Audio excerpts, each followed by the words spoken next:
Okay, so this is kind of like I think of it as a pelvis rebalancing exercise.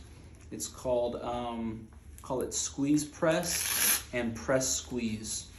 So first of all, you're gonna take a belt, something that doesn't move, not like a stretchy band, but something that's a little bit more just solid, that doesn't really stretch out when you press into it.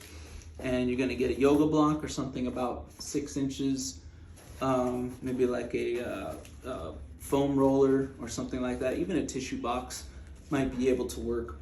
But you're gonna be lying down on your back. Everything else is relaxed, okay? Except for the muscles that I'm gonna have you working right here.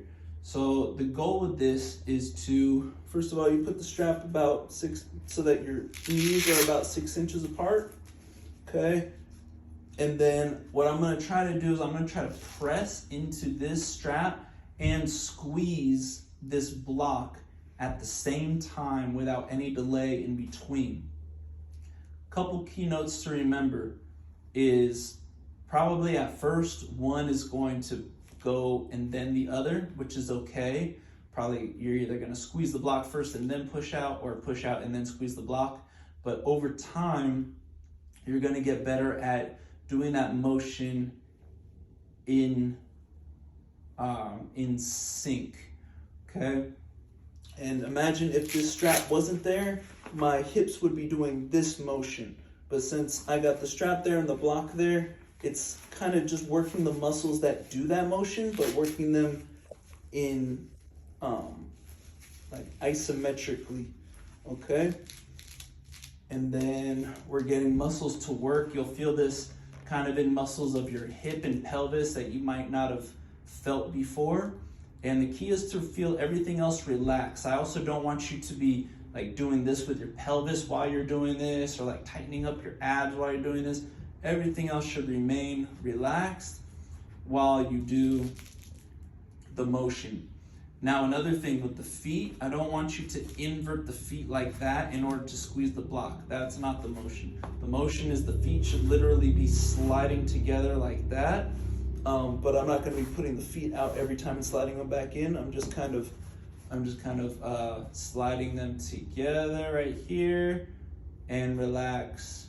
At the same time, I'm doing this and relax. Another thing to remember is to, when you turn on the muscles, don't think of turning the muscles on and off like a light switch.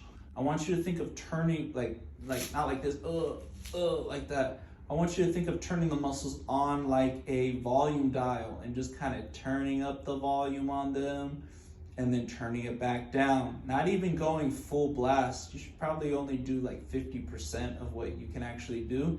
Just feeling those muscles engage. You're probably gonna feel it in your outer hips and maybe in your inner thighs. And then the next part is the press squeeze. So what you're gonna do is bring the strap down here and you reverse the motion. Now I'm squeezing here and I'm pressing out here. Same rules apply, everything that I said from before, but you're just gonna be doing this. And now, if the block and the strap weren't there, my hips would be doing internal rotation. So now it's working in the opposite way. I think of it like rebalancing the pelvis. All right? And I don't want you to worry about repetitions, how many sets and reps to do on this. I would just say work on it for about 3 minutes each way.